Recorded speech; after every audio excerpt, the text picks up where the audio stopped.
আজকের কর্মসূচি সমাপ্ত হবে।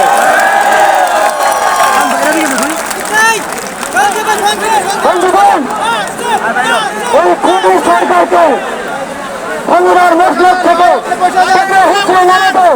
সারা বাংলাদেশের জনগণকে আমাদের অসহযোগ আন্দোলন সফল করার জন্য আহ্বান জানাচ্ছি। আপনারা আপনাদের পাড়া প্রতিবেশী সহ পরিবার প্রত্যেকটি নাগরিককে অসহযোগ আন্দোলনের কর্মসূচিগুলো পালন করার জন্য আহ্বান জানাবেন এবং এটি বাস্তবায়ন করার দায়িত্ব নেবেন। অসহযোগ আন্দোলন সফল করতে মুক্তিকামী ছাত্র জনতার প্রতি বৈষম্য বিরোধী ছাত্র আন্দোলনের জরুরি নির্দেশনা সমূহ কেউ বাংলাদেশের কোন নাগরিক কোন ধরনের ট্যাক্স বা খাজনা দেবে না। আজ থেকে বিদ্যুৎ বিল, পানির বিল, কোন ধরনের ইউটিলিটি বিল আর পরিশোধ করা হবে না।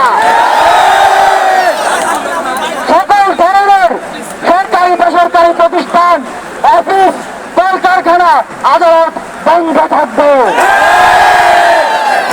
আপনারা কেউ অফিসে যাবেন না, তবে মাস শেষে বেতন নিতে যাবেন। শিক্ষা প্রতিষ্ঠান সমূহের সকল কার্যক্রম অনির্দিষ্টকালের জন্য বন্ধ থাকবে। প্রবাসীরা ব্যাংকিং চ্যানেলে কোন প্রকার রেমিটেন্স পাঠাবেন না। সকল ধরনের সরকারি সভা সমাবেশ আয়োজন বর্জন করবেন। বন্দরের কর্মীরা কাজে যোগ দেবেন না, কোন মালামাল খালাস হবে না। দেশের সকল কলকারখানা চলবে না, দেশের কোন গার্মেন্টস তার কার্যক্রম চালাবে না। এই সরকারের পতন না হওয়া পর্যন্ত গণপরিবহন বন্ধ থাকবে। শ্রমিকরা কেউ কাজে যাবে না। আগামী রবিবার এবং প্রতি সপ্তাহের প্রথম দিন রবিবার শুধুমাত্র ব্যক্তিগত লেনদেনের জন্য ব্যাংক খোলা থাকবে। বাকি সাপ্তাহিক কার্য দিবসগুলো ব্যাংক বন্ধ থাকবে। পুলিশ সদস্যরা রুটিন ডিউটি ব্যতীত কোন ধরনের প্রোটোকল ডিউটি, রায়ত ডিউটি, প্রোটেস্ট ডিউটি পালন করবে না। শুধুমাত্র পুলিশ নিয়মিত থানার রুটিন ওয়ার্ক পালন করবে। বিজিবি ও নৌবাহিনী ব্যতীত অন্য বাহিনী ক্যান্টনমেন্টের বাইরে ডিউটি পালন করবে না। বিজিবি এবং নৌবাহিনীও ব্যারাক এবং কোস্টাল এরিয়ার মধ্যে সীমাবদ্ধ থাকবে। আপনারা সচিবালয়ে যাবেন না। কৃষি বা উপজেলা কর্মকর্তারা নিজ নিজ কার্যালয়ে যাবেন না। কোন প্রকার অফশোর ট্রানজাকশন চলবে না। আমরা চাই না পতনের আগে এই সরকার দেশের অর্থ লুটপাট করে বিদেশে নিয়ে যাক। বিলাস দ্রব্যের দোকান, শোরুম, মার্কেট সবকিছু অনির্দিষ্টকালের জন্য বন্ধ থাকবে।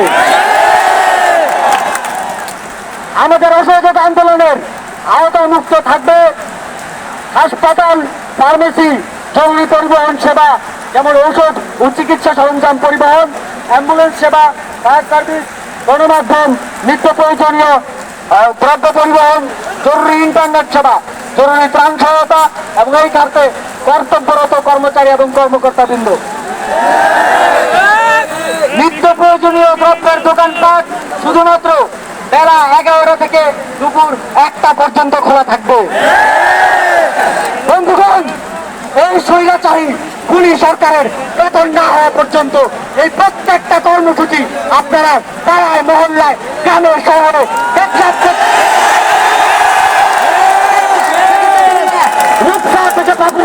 বাস্তবায়ন করার দায়িত্ব নেবেন। আপনারা কি সেই দায়িত্ব নিচ্ছেন? দায়িত্ব নেবেন, হাত করেন। যতদিন পতন না হবে ততদিন আমরা ওই সরকারের সাথে সম্পূর্ণ নন কোঅপারেশন অসহযোগ ঘোষণা করছি। অসহযোগের পাশাপাশি বিক্ষোভ মিছিল সমাবেশ করে আপনারা সারা দেশে এই আন্দোলনকে জাগ্রত রাখবেন।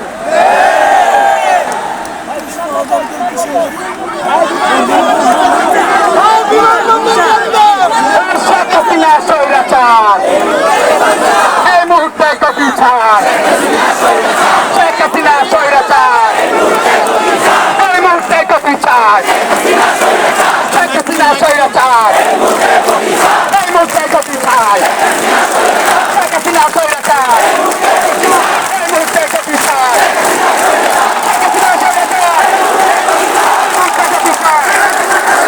হাসিনা স্বৈরাচার,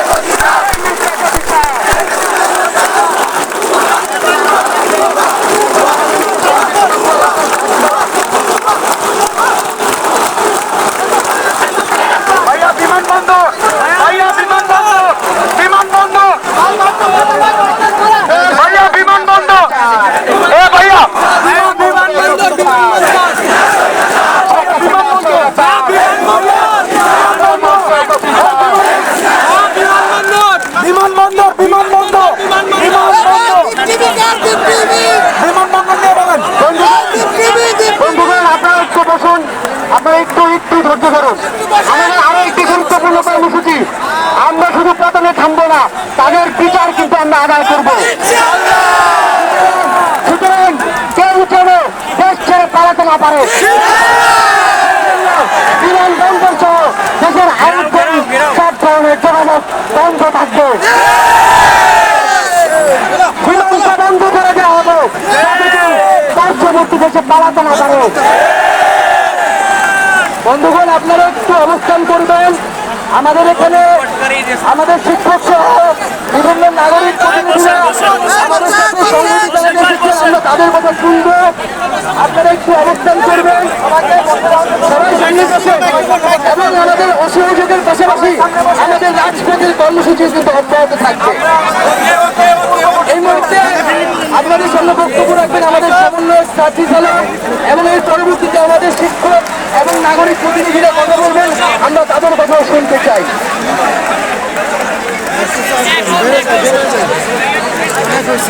বাংলাদেশের সংগ্রামী ছাত্র নাগরিক 2024 সালের 5 জুন এই আন্দোলনের শুরু ঢাকা বিশ্ববিদ্যালয়ের কেন্দ্রীয় লাইব্রেরির সামনে থেকে শুরু হয়েছিল। 6 জুন এই শহীদ মিনার থেকে শুরু হয়েছিল। 3 আগস্ট আবার শহীদ মিনার প্রাঙ্গণে এমন এক পর্যায়ে দাঁড়িয়েছে যখন আমরা আমাদের শত শত ভাইয়ের রক্তের উপরে, লাশের উপরে দাঁড়িয়ে আছি। আমরা অসহযোগ আন্দোলনের ঘোষণা দিয়েছি। সরকারের একসাথে পদত্যাগের ঘোষণা দিয়েছি। আমরা বলে দিতে চাই, এদেশের সাধারণ মানুষের যে নিত্য প্রয়োজনীয় সুবিধাগুলো রয়েছে, গ্যাস, পানি, বিদ্যুৎ, এগুলো বন্ধ করার স্পর্ধা যেন কেউ না দেখায়। আমরা আমাদের ওই পুলিশ বাহিনীর ভাইদের বলতে চাই, আপনাদের উপরে আমাদের ক্ষোভ নেই। পুরো বাংলাদেশে মানুষের ক্ষোভ আপনাদের ওই পোশাকটার উপরে। যেই পোশাক ব্যবহার করে এই 16 বছর ধরে বাংলাদেশের অসংখ্য মানুষকে নির্যাতন করা হয়েছে, হামলা করা হয়েছে, মামলা করা হয়েছে, জেলের চক্কর কাটানো হয়েছে, আদালতে ঘোরানো হয়েছে, খুন করা হয়েছে, হত্যা করা হয়েছে। আমরা আপনাদের বলতে চাই, এই পোশাকটি খুলে আমাদের মতো পোশাক পরে আমাদের সাথে দাঁড়িয়ে যায়। আমরা কাঁধে কাঁধ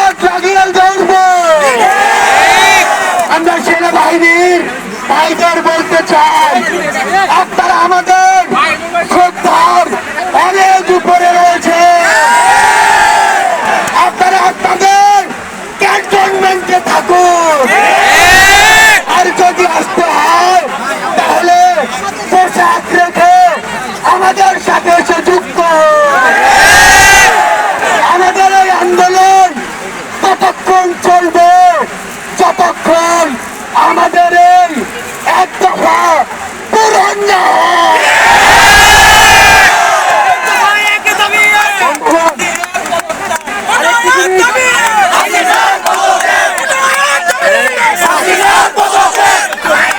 আরেকটি জিনিস মনে রাখবেন, আমাদের এখন পর্যন্ত আন্দোলনে সরকারের সব কৌশলকে কিন্তু আমরা নস্যাৎ করে দিয়েছি এবং এই খুনি হাসিনা সরকার সমাজে বিভাজন তৈরি করে আমাদেরকে বিভক্ত করে রাখে। স্পষ্টভাবে বলতে চাই, আমরা আওয়ামী লীগ বিএনপি জামাত এগুলো কিছু বুঝি না। এই ধরনের পক্ষ বিপক্ষ করে আমাদেরকে কোনোভাবে বিভক্ত করা যাবে না। কোনো ডান বাম বুঝি না। আমরা মনে করি খুনি হাসিনা সরকার এবং এই ফ্যাসিবাদী শাসন ব্যবস্থা বাংলাদেশ থেকে তার পতন করতে হবে। একটা ঐক্যবদ্ধ বাংলাদেশ গড়ে তুলতে হবে। দল মত ধর্ম নির্বিশেষে আমাদেরকে এই ঐক্যবদ্ধ জায়গায় আসতে হবে। এখানে যাতে কোনো ধরনের বিভক্তি করার সুযোগ সরকার না পায়, সেই সুযোগটাকে আমরা সরকারকে না দিই। আজকে এই শহীদ মিনারে অনেকে অনেক দূর প্রান্ত থেকে এসেছেন, আমরা তাদেরকে ধন্যবাদ জানাই এবং আমাদের সাথে আমাদের অভিভাবক, শিক্ষক, নাগরিক প্রতিনিধিরাও এসেছে। আমরা তাদের সংহতির জন্য তাদেরকে ধন্যবাদ জানাই। আমরা তাদের কথা খুব সংক্ষেপে শুনবো এবং এর আগে আমাদের সমন্বয়ের পক্ষ থেকে কথা বলবেন হাসনাত আব্দুল্লাহ।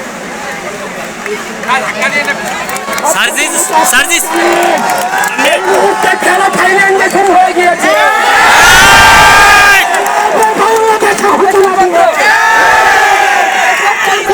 চলে গিয়েছে সাথে পালানো শুরু হয়েছে। আমরা এই ঘুরে আসি যুক্ত না হওয়া পর্যন্ত তাদেরকে কোথালের আওতায় আনা পর্যন্ত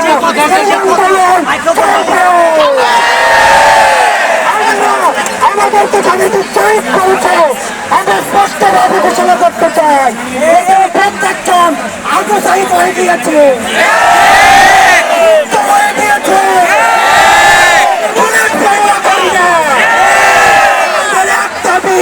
আমাদের আন্দোলন আমরা বলছি আন্দোলন থেকে আন্দোলন থেকে আন্দোলন শেষ হবে। ধন্যবাদ হাসনাতুল্লাহ ভাইকে। এখন আমাদের মাঝে আমাদের দেশের শিক্ষক, পৃথিবীর অভিভাবক আমাদের সাথে একাত্মতা পোষণ করেছেন, সংহতি জানিয়েছেন। আমরা তাদের কথা শুনবো। যারা সামনে আছেন তারা সাংবাদিক ভাইদেরকে জায়গা করে দেওয়ার জন্য অনুরোধ করছি। কিছুক্ষণের মধ্যে আমাদের আজকে যে দ্বিতীয় পর্ব সেটি শুরু হবে। আমাদের ছাত্রদের সাথে দেশের নাগরিক সমাজের, সিভিল সমাজের যারা সংহতি জানিয়েছেন তারা কথা বলবেন। আজকে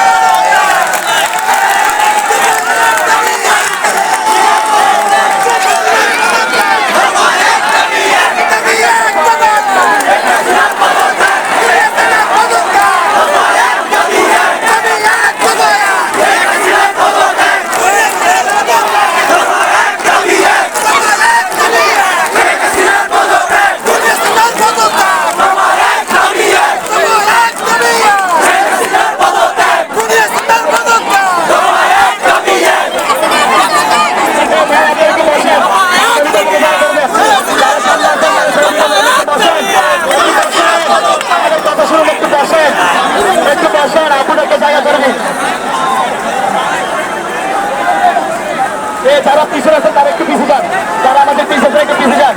আমাদের সিভিল সোসাইটিকে জায়গা করে দিন, আমাদের সিভিল সোসাইটি বুদ্ধিজীবী শিক্ষক আমাদের অভিভাবক থেকে জায়গা করে দিন।